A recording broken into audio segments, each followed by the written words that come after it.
Hello po sa inyong lahat mga ka-crypto. Ako po si Pinoy Crypto Trader at sa video na ito ay pag-uusapan po natin ang isang mahalagang aspeto ng cryptocurrency na madalas pong nakakaligtaan pero napaka-critical. At ito po ay ang tungkol sa transaction simulation.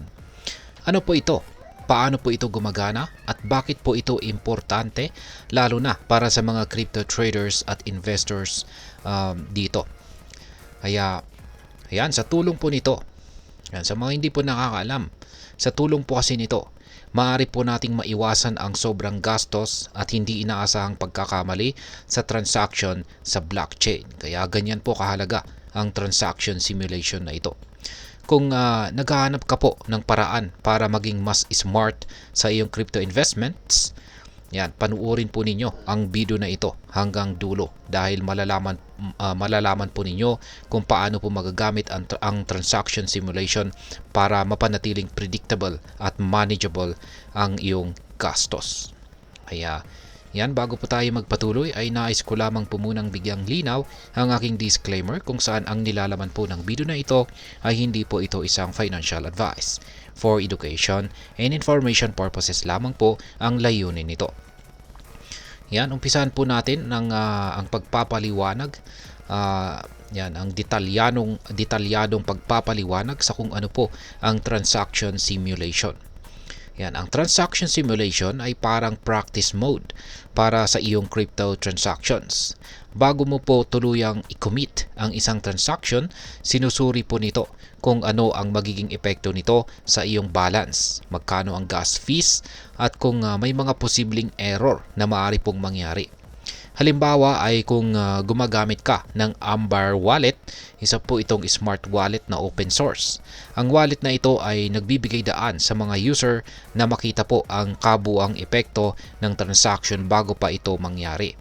Kaya may mga features din po ito tulad ng account recovery, prepayment ng gas fees, at saka transaction batching. Isang paraan para pagsamahin ang maraming transaction upang makatipid sa oras at saka pera. Ngayon ay bakit po ba tumataas ang fees sa blockchain? Ngayon, sa blockchain, ang mga transaction po ay pinoproseso ng mga tinatawag na nodes na kumikita ng crypto bilang bayad. Pero kapag mataas po ang demand, halimbawa, kapag tumataas ang presyo ng isang cryptocurrency tulad ni Bitcoin, dumarami rin ang mga user na gustong magpadala o tumanggap ng crypto. Dahil dito ay tumataas po ang kompetisyon para sa mabilisang pagproseso ng transaction at kasabay nito ay ang fees. Kaya nangyari ito noong kasagsagan po ng hype sa Bitcoin-based protocol na BRC20 noong taong 2023 kung saan tumaas po ng husto ang transaction fees. Ngayon ay paano po natin maiiwasan ang mataas na fees? May ilan pong paraan para maiwasan ang sobrang gastos sa fees. Una ay maghintay po tayo ng tamang oras.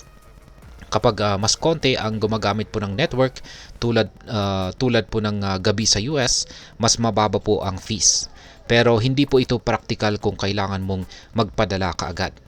Pangalawa ay gumamit po ng mas murang tokens. Halimbawa, kung magpapadala ka po ng crypto sa ibang exchange, pwede mong gawing Ripple o Litecoin ang asset mo dahil mas mababa po ang fees nito kumpara sa ibang tokens. Pagdating po sa kabilang exchange, pwede mo itong i-convert pabalik sa gusto mong token. At ang panguli ay mag-simulate po ng transaction. Ito po ang pinakamakabagong solusyon. Sa pamagitan po ng transaction simulation, makikita mo agad kung magkano ang magiging fees at ang kabuang epekto nito bago mo po ito i-process.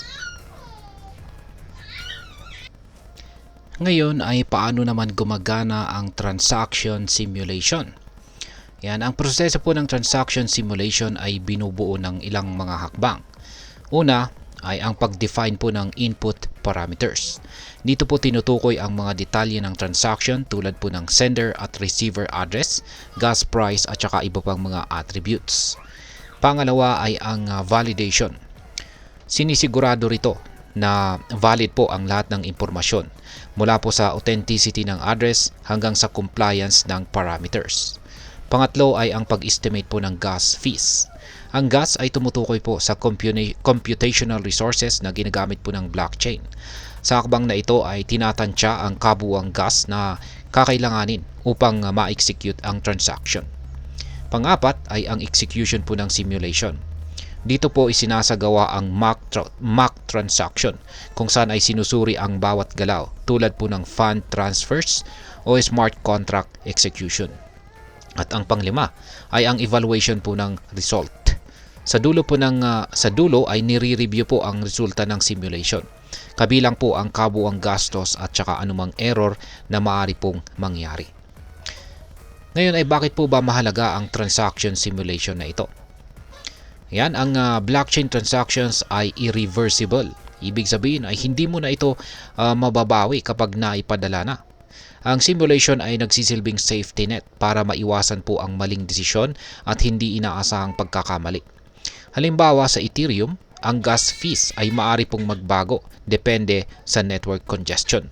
Kung mali po ang pagtatansya mo ng gas fee, maaaring ma-stuck ang iyong transaction o ma-overpay ka ng sobra. Ang simulation po ay nagbibigay ng accurate na estimate upang maiwasan ito. Para naman po sa mga komplikadong transaction tulad po ng pag-trade sa DeFi protocols o pagboto sa DAOs, makakatulong po ang simulation upang maunawaan ang epekto ng ating mga desisyon sa ating portfolio at saka sa blockchain. At ngayon ay ano naman po ang maaring maging epekto nito para sa atin bilang mga Pinoy crypto enthusiast. Sa patuloy po na pag-usbong ng crypto dito sa Pilipinas, maraming Pinoy ang nahihikayat na subukan ito. Pero hindi po maikakaila na marami rin ang nagkakamali at nawawalan ng pera dahil po sa hindi inaasahang gastos o mga technical errors. Sa tulong po ng transaction simulation, mas magiging informed po tayo sa bawat hakbang na ating gagawin. Hindi lamang po nito binabawasan ang gastos, pinoprotektahan din tayo nito mula sa mga irreparable errors. Yan. Or hindi po natin maaayos na pagkakamali. Kaya, ayan. Ngayon ay ano naman ang aking masasabi tungkol dito? Ang transaction simulation ay isa po itong game changer dito sa mundo ng cryptocurrency.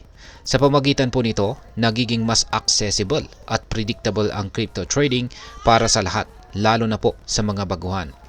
Bilang isang Pinoy crypto trader, napakahalaga na maging matalino at maingat. Gamitin po ang mga tools tulad ng Amberwire Wallet at siguraduhing planado ang bawat transaction. Dahil sa huli, ang pagiging handa ang susi para sa isang matagumpay at saka sustainable na crypto journey or ating paglalakbay dito sa mundo ng crypto. At ayan, hanggang dito na lamang po tayo sa video na ito mga ka-crypto. Sana po ay inyong nagustuhan ang aking paliwanag sa video na ito.